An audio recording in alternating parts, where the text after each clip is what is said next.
It's time to go on the record with WRAL News. Calendar says 2023, but politically, might as well be 2024. Presidential race is loping toward its first turn. 3 Republican candidates are in town this weekend for the state's Republican convention. President Joe Biden was here Friday.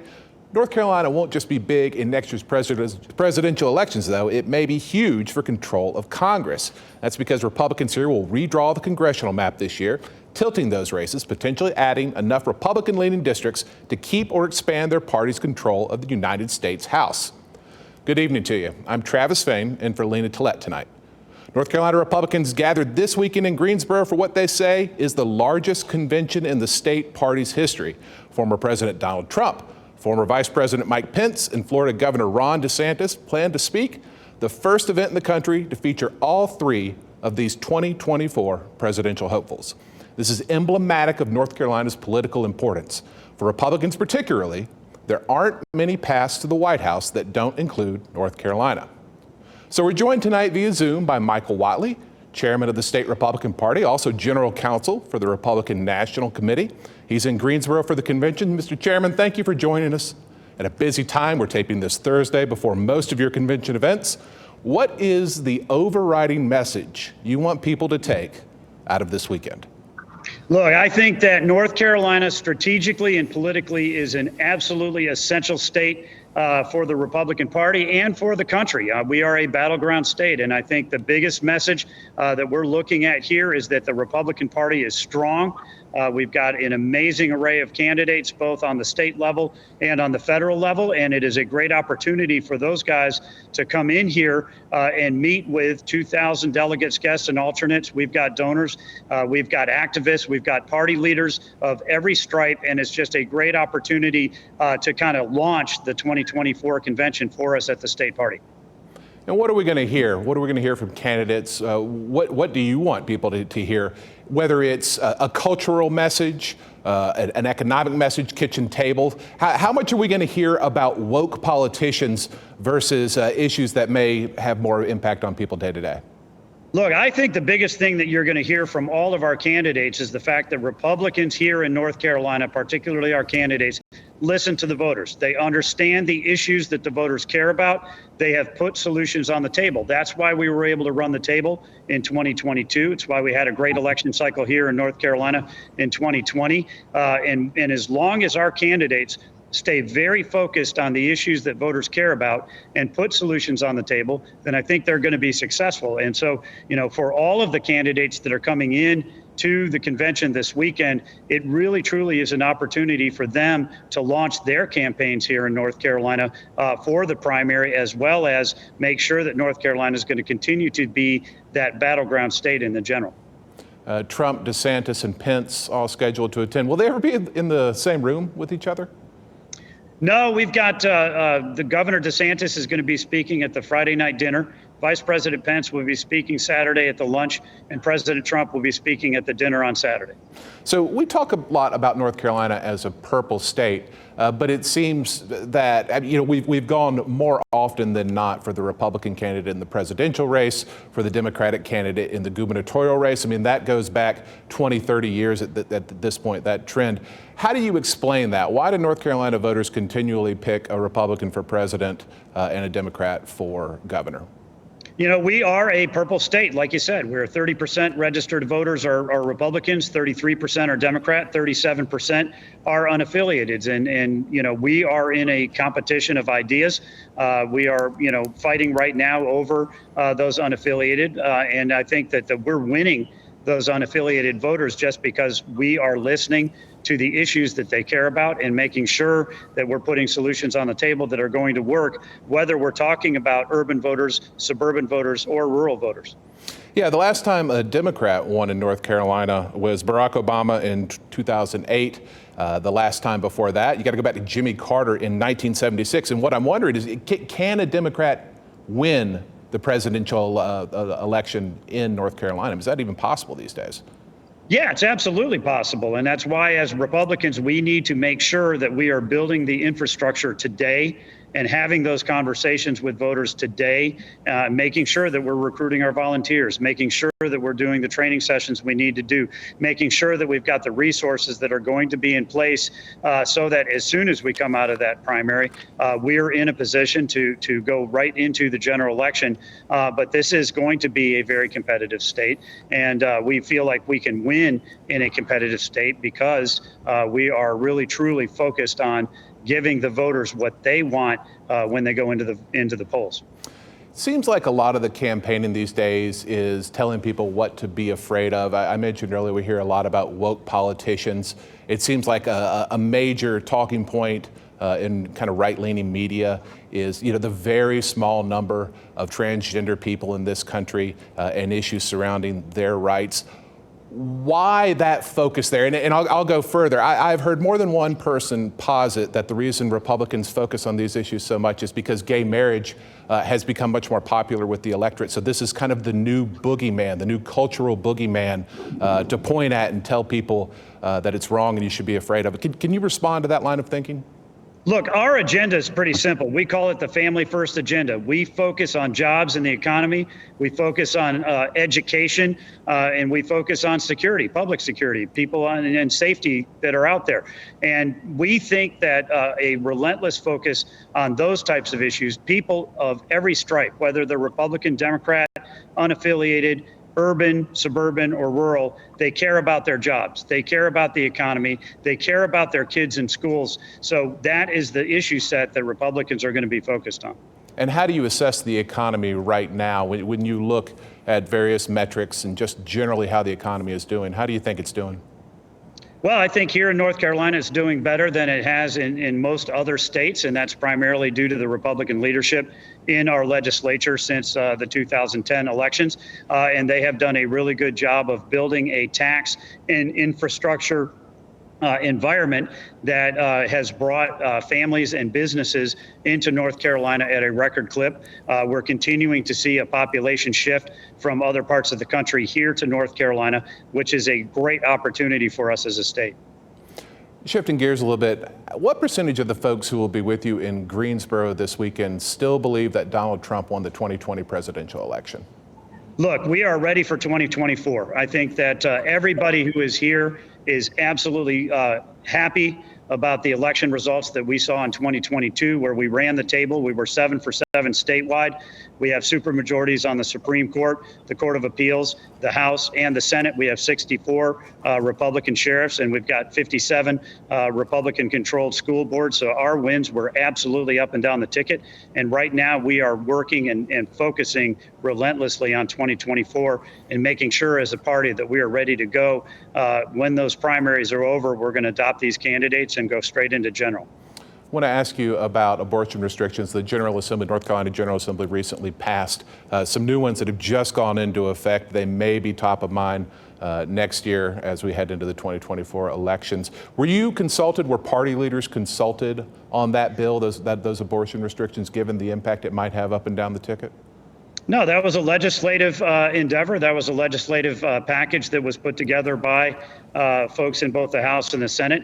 What I will say is that 62% of North Carolina voters favor reasonable restrictions after 12 weeks. 75% of North Carolina voters do not agree with abortion on demand through 9 months or do not support partial birth abortion, and that is the Democratic position. So I think that where the Republican-led legislature came down is right in the mainstream of where North Carolina voters are. And then quickly on the congressional races, I mentioned there's going to be a redistricting. What do you expect North Carolina's congressional delegation to look like after the 2024 elections as far as a party split?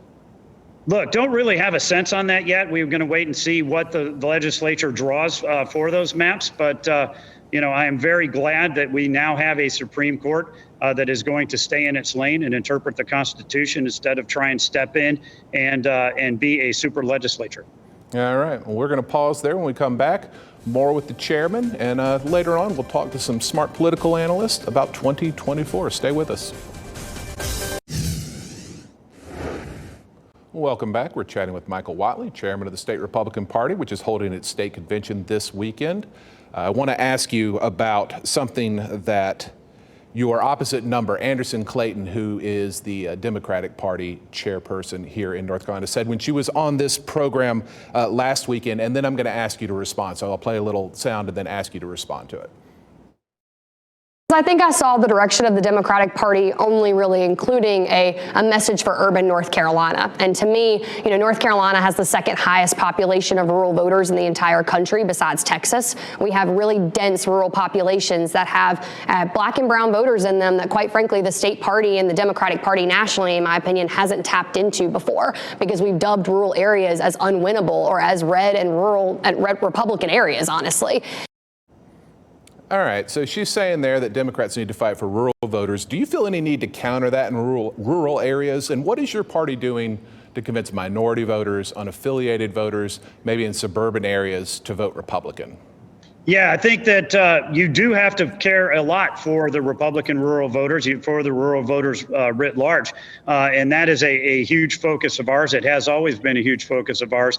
But we cannot neglect urban voters. We cannot neglect suburban voters. I mean, North Carolina is a state where 71% of the growth between the 2010 census and the 2020 census was in the greater Charlotte metropolitan region or the greater Raleigh-Durham metropolitan region. So, you know, if we consign ourselves to be a rural-only party, Republicans will get killed. So we have spent a very significant amount of our time working on talking to suburban voters, talking to urban voters.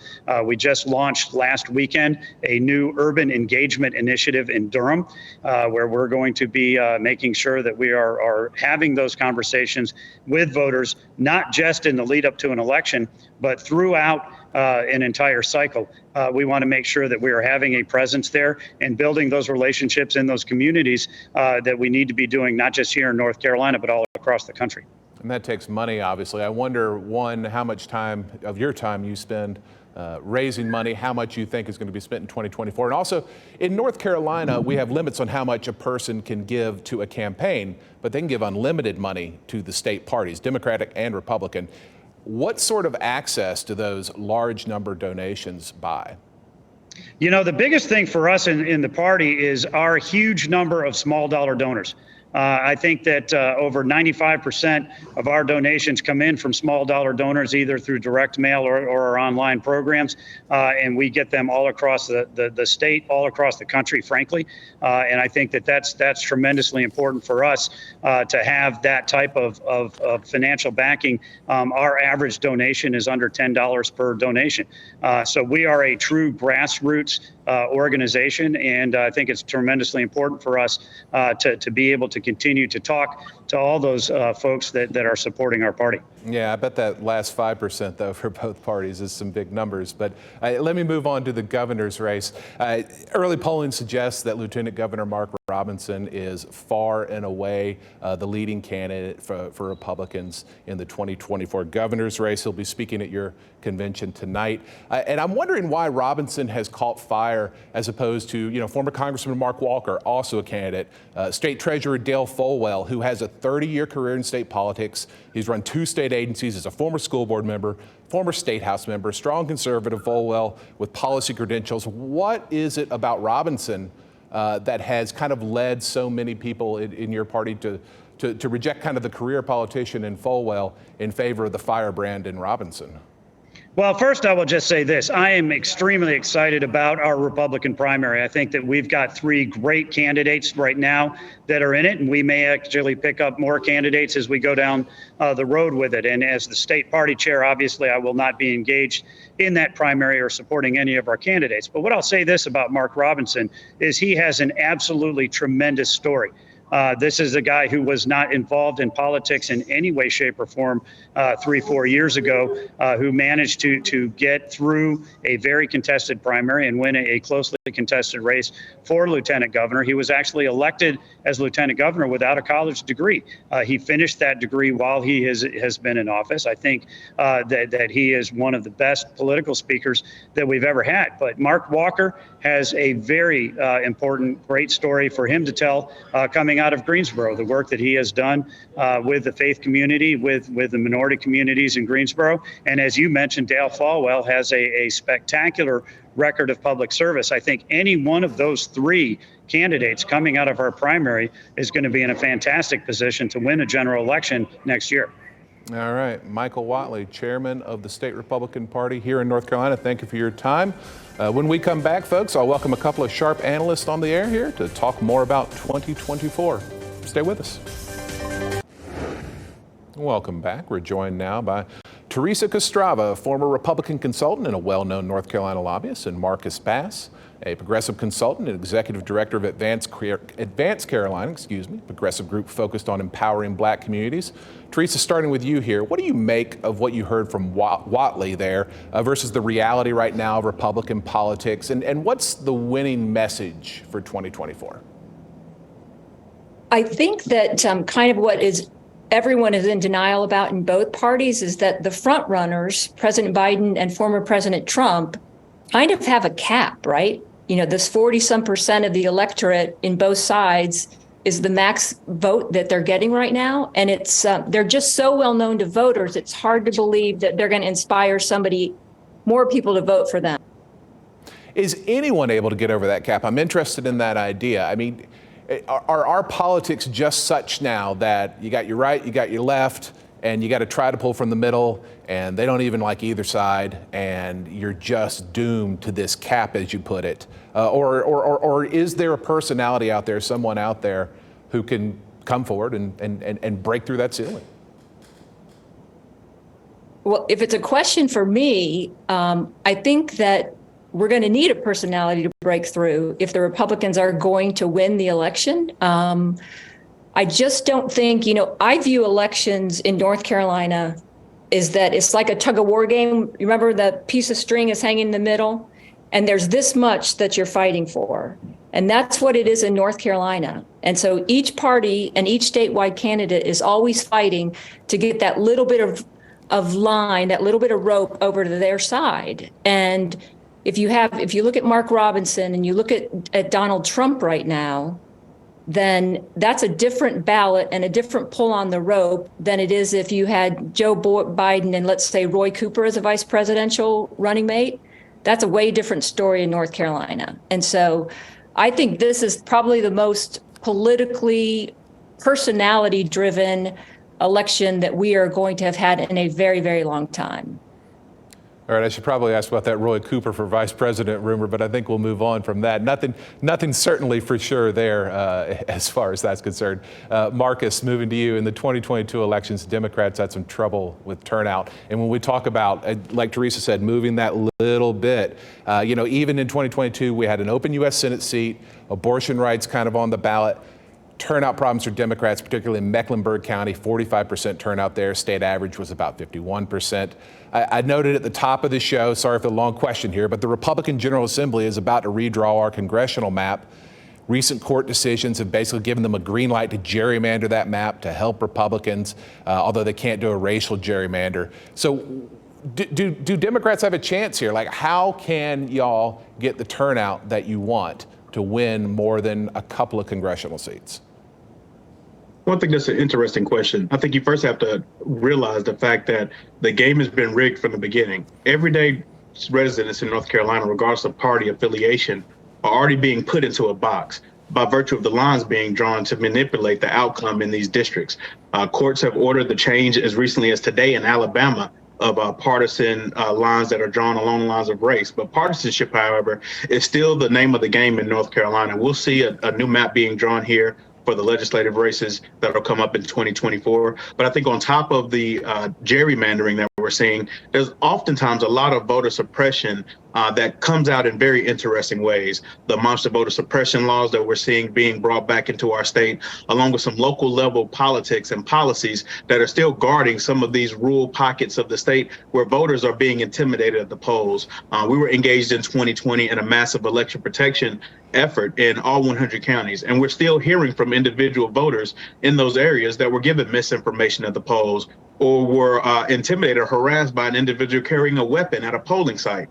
these individual incidences, when we talk about the margins that Teresa mentioned, they can spell devastation for a minority community, depending on a party influence. I think the party has a responsibility to really engage thoroughly in recruitment. I think there was a lot left on the table in 2022 in regards to individuals running in midterm elections uncontested in the Republican Party. And I think by and large, as the population continues to shift and as we continue to see more individuals moving to our suburbs and metropolitan areas of the state, we have to make sure that Democrats field a candidate in every single race possible if they want to be competitive in 2024. Yeah, when we played that clip earlier from Anderson Clayton, that's one of her big things, is to try to contest every seat all across the state so that people have more reason to turn out. Teresa, I want to ask you, Democrats seem to depend on abortion as an issue to motivate voters. But if that didn't move the needle last year in our U.S. Senate race and some really important state Supreme Court races, do you think it will in 2024? I do not. And here's why. Depending upon how you ask the question and how they tell their story, the Democrats would have to run full out and broadly oversell what the legislature actually did in order to gain any traction. And the other thing I think is that we weren't a 0 week, we weren't a 6 week, 12 weeks. I don't think everybody necessarily loves, but it's not the death knell for the Republican Party like the Democrats think that it's going to be. And if that's the only issue they have 18 months from now, then it's not going to carry the day, in my opinion. I think there's some fine print in that bill that's not so fine beyond the 12 weeks. It's going to, that people are going to notice. Whether or not it'll be a motivating issue, I don't know. But I want to kind of key on something you said there, Teresa, where you say Democrats will have to oversell the issue. It seems like hyperbole is so important in our politics now, certainly, and in the past. One of the things I wonder, if you were to design, Teresa, a system for campaigning to talk about policy, would it look like what we have now? Would the media environment look like what we have now? Or if you could wave your magic wand, would it look a little different?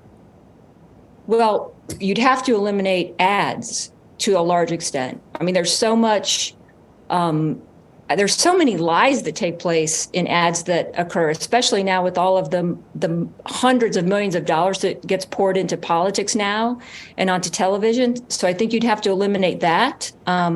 You'd really have to bring it back to its roots and have people do town halls and have one-on-ones and have debates so that you could actually hear people that are running talk about the issues, and being able to be asked questions by the voters versus by, someone like you. No offense, Travis, but let the people ask their potential elected officials what they think is important. All right, Marcus, very quickly, 30 seconds. How hard is it to communicate your message to voters? Do you have to shout from the rooftops? I think you have to have a consistent message, and I think you have to really speak to the harms that are being perpetuated now by the GOP. This preparation through purging and pandering in our state is not speaking to the hardworking North Carolinians. And I think right now, the Democrats have an opportunity to really speak to the key issues beyond just talking about jobs and education, making this state more competitive and more accessible for working class than we do for businesses. All right, thank you. The time always runs out quickly on this show, and it's a joy to speak to you both. If you have something to say about tonight's discussion, follow us on Twitter or email us your questions, comments, criticism. That's on the record at WRAL.com. Thank you for joining us. I hope you have a nice evening.